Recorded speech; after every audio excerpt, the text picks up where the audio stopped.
Perkenalkan, nama saya Florida Nidabira, kelas A semester 6, jurusan Sosiologi.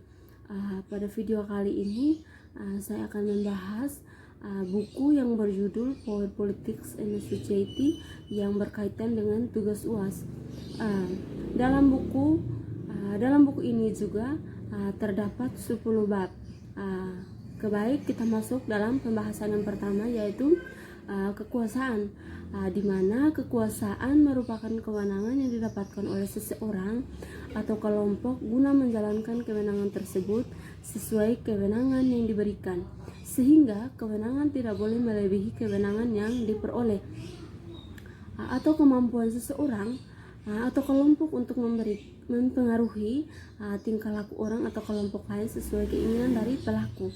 Nah, dari pengertian di atas, pasti banyak yang berpikir bahwa seseorang dalam memiliki kekuasaan itu menjadi hal yang negatif, karena pasti akan membawa kekuasaan tersebut sebagai politik untuk mengambil hak orang lain. Karena dengan gagasan politik yang diperoleh membuat saya untuk memperjuangkan dari hak masyarakat yang dikuasai oleh para elit.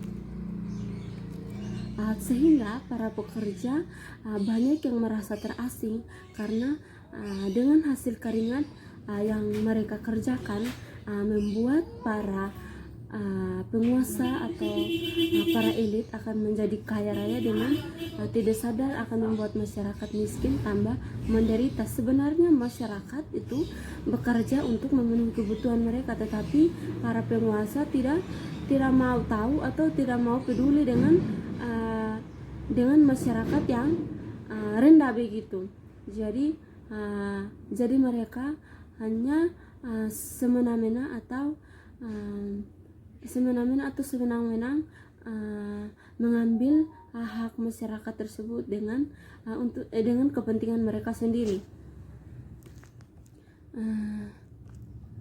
Sudut pandang kekuasaan di sini, yang pertama, kekuasaan bersifat positif, merupakan kemampuan yang diberikan kepada individu sebagai pemegang kekuasaan tertinggi yang dapat mempengaruhi dan mengubah pemikiran orang lain atau kelompok untuk melakukan suatu tindakan yang diinginkan oleh pemegang kekuasaan dengan sungguh-sungguh dan bukan paksaan. Pernyataan ini merupakan kemampuan yang diberikan kepada pemegang kekuasaan di sini. Saya mengambil contoh misalnya ketika ada pemilihan umum atau pemilihan bupati ataupun presiden, masyarakat banyak yang disogok atau banyak yang diberi harapan palsu untuk ketika mereka mendapatkan kekuasaan tersebut, atau memberikan harapan kepada masyarakat kalau ketika mereka mendapatkan jabatan tersebut akan menyediakan membuat jalan atau memberikan uang begitu. Tetapi ketika mereka mendapatkan jabatan tersebut, mereka tidak lagi memikirkan atau mengingat lagi dari pesanan mereka dari masyarakat, karena mereka hanya mau mendapatkan kekuasaan itu hanya dengan berpura-pura memberikan janji palsu di masyarakat. Kekuasaan di sini juga menjadi historis digambarkan sebagai jenis kapasitas baik tindakan atau kewajiban.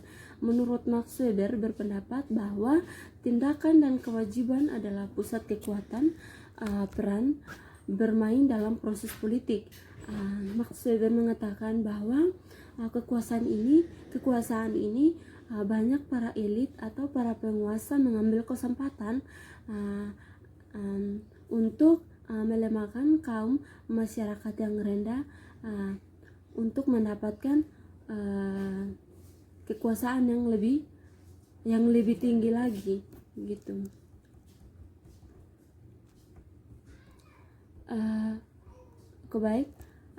Materi yang kedua atau pembahasan yang kedua yaitu negara. Di sini sebelum saya membahas secara umum negara, saya akan menjelaskan apa itu negara. Negara adalah sebuah organisasi atau badan tertinggi yang memiliki kewenangan untuk mengatur perihal yang berhubungan dengan kepentingan masyarakat luas, serta memiliki kewajiban untuk mensejahterakan, melindungi, dan mencerdaskan kehidupan bangsa. Sehingga peran negara di sini ada pula yang pertama, keamanan ekstrim, artinya negara bertugas melindungi warga negaranya terhadap ancaman dari luar. Yang kedua, pemeliharaan ketertiban intern, artinya dalam masyarakat yang tertib terdapat pembagian kerja dan tanggung jawab pelaksanaan peraturan pada segenap fungsionaris negara. Yang ketiga, fungsi keadilan, artinya kesejahteraan meliputi keamanan, ketertiban, keadilan, dan kebebasan. Yang keempat, kebebasan, artinya kesempatan mengembangkan dengan bebas hasrat individu akan ekspresi kepribadiannya yang harus disesuaikan gagasan kemakmuran umum.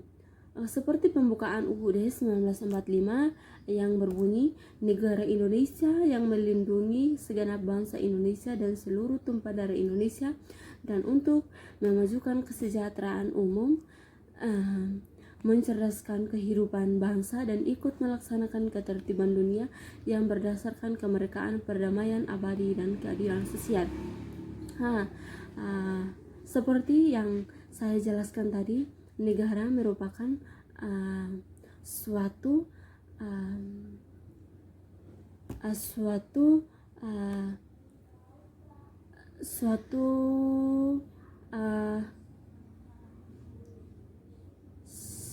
lembaga yang mengatur tentang keamanan atau ketertiban di setiap negara. Saya ambil contoh sepertinya di negara Indonesia.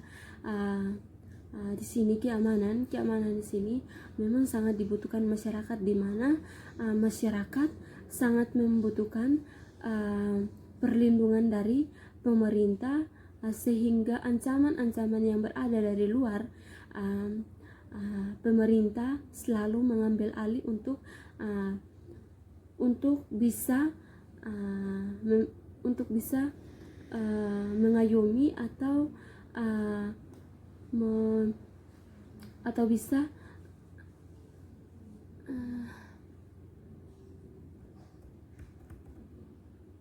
bisa melindungi masyarakatnya, yang walaupun masyarakat yang kecil sampai yang teratas.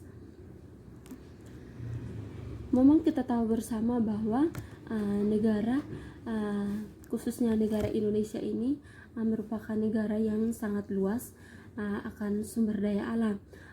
Nah, di sini tantangan sendiri dari pemerintah untuk negara Indonesia, yaitu dengan sumber daya alam. Dengan adanya sumber daya alam, banyak sekali tantangan yang ada di Indonesia. Misalnya dari negara lain akan masuk di negara Indonesia untuk mengambil ikan ataupun hasil bumi yang ada di Indonesia tanpa sepengetahuan masyarakat atau bahkan pemerintah yang ada di Indonesia. Pembahasan yang ketiga yaitu munculnya negara. Di sini munculnya negara yaitu konsisten dengan pandangan Weber tentang mendefinisikan negara sebagai organisasi yang relatif terpusat, berbeda, atau organisasi yang kurang lebih berhasil mengklaim kontrol atas alat kekerasan utama yang terkonsentrasi di populasi yang mendiami wilayah yang luas dan berdekatan. Di sini saya ambil contoh misalnya negara Indonesia dengan Timor Leste, di mana negara ini yang sebelumnya menjadi negara Indonesia, tetapi saat ini Timor Leste sudah berdiri sendiri dan membentuk negara sendiri. Di situ menjadi sebuah tantangan yang besar karena Timor Leste sewaktu-waktu akan masuk ke Indonesia dengan tanpa sepengetahuan negara Indonesia, karena kita tahu bersama, misalnya kalau kita yang pergi ke Timor Leste akan mempunyai peraturan yang terlalu banyak, sehingga harus diterapkan di Indonesia dengan aturan tersebut, karena tidak semena-menanya Timor Leste masuk ke Indonesia.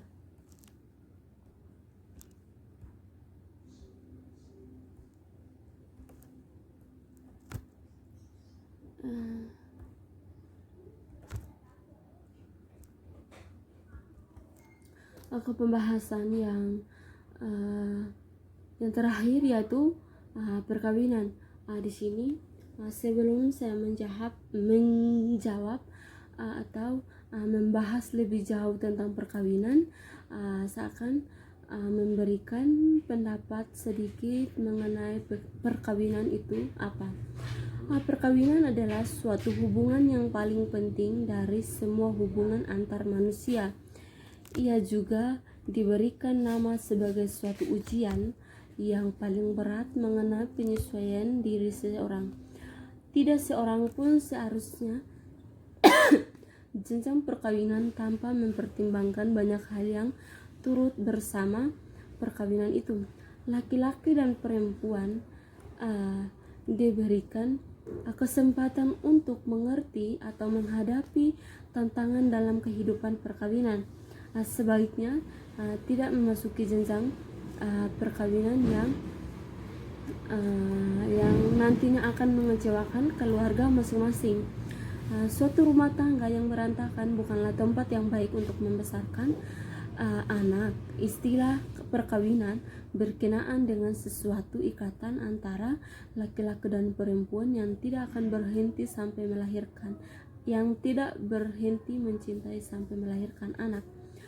Akan tetapi berlanjut terus setelah si anak lahir sampai anak itu dewasa atau sanggup mencari kehidupannya sendiri dan memenuhi kebutuhannya.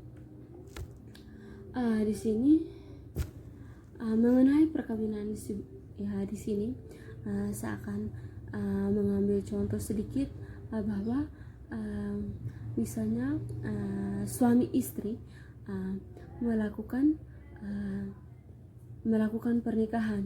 Di dalam pernikahan itu pastinya sudah terdapat dengan saling mencintai, di mana ketika suami dan istri, ketika laki-laki dan perempuan saling mencintai, walaupun banyak cobaan atau tantangan yang menerpa hidup mereka, pasti akan mereka mempertahankan tanpa mereka mempertahankan ego mereka masing-masing, karena dalam membina sebuah rumah tangga itu harus dimulai dari hati seorang perempuan dan laki-laki. Karena kalau ketika perempuan dan laki-laki tidak mempunyai hati yang tulus untuk mencintai, maka pernikahan mereka pasti akan terancam di tengah jalan. Oke, baik, saya akan melanjutkan materi, yaitu pemungutan suara. Pemungutan suara di sini berkaitan dengan pemilihan umum. Pemilihan umum adalah atau pemilu adalah memilih seseorang untuk mengisi jabatan politik tertentu, di mana yang saya jelaskan yang pertama yaitu kekuasaan. Kekuasaan di sini berkaitan erat dengan pemilihan umum. Pemilihan umum di sini di mana masyarakat akan melakukan pemilu, di mana pemilu ini masyarakat akan memilih salah satu orang sebagai pemegang kekuasaan, di mana pemegang kekuasaan ini selama kampanye akan memberikan janji-janji kepada masyarakat di mana ketika nanti dia mendapatkan jabatan akan memberikan masyarakat kesejahteraan atau memberikan uang raskin atau memberikan bantuan segala macam ataupun bangunan ataupun jalan, perbaiki jalan. Tetapi masyarakat merasa senang karena dengan janji-janji tersebut masyarakat sangat percaya untuk masyarakat hanya memikirkan kehidupan mereka ke depannya. Tetapi dari penguasa tersebut juga di sini juga dia akan mengambil kesempatan, kesempatan yang terutama yaitu masyarakat yang berada di pelosok-pelosok daerah, di mana masyarakat yang berada di pelosok daerah itu tidak akan mengerti atau kurang mengerti dengan namanya kekuasaan, dan pasti mereka hanya bilang iya saja, tetapi terakhirnya akan mendapatkan akan tidak mendapatkan sesuatu dari orang yang mereka pilih sebagai penyambung suara rakyat begitu. Yang terakhir mengenai gerakan sosial. Gerakan sosial di sini yaitu aktivitas sosial berupa gerakan sejenis tindakan sekelompok yang merupakan informal, yang berbentuk organisasi berjumlah besar atau individu